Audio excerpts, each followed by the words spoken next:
ไปเลยลุงอันนั้น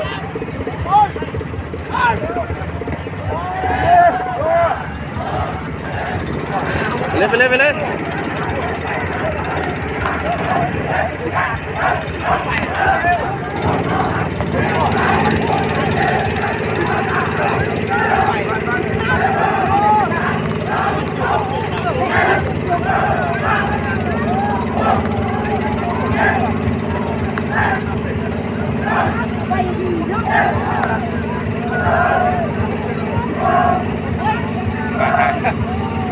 จบ3-1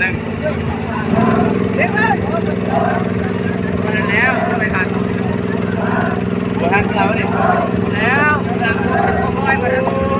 พักแล้วถ่ายข้างหลังธรรมดาเขาออกก่อนเนาะ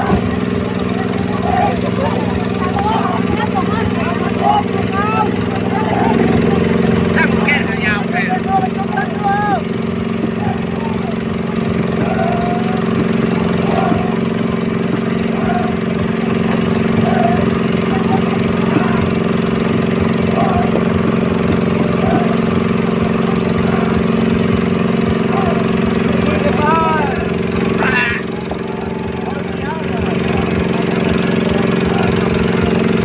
มันจะลิ้นในขาดก่อน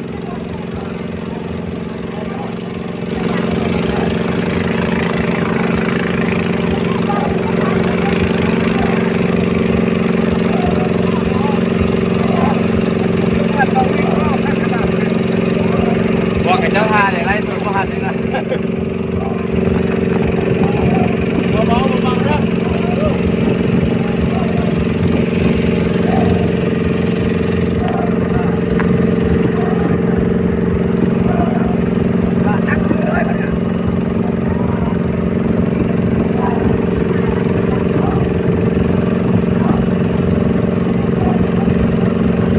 ไกลแล้วไม่เห็นครับ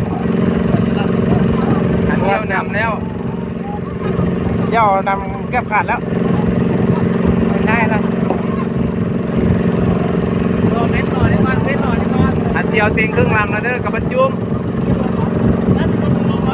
อันเดียวกิน100%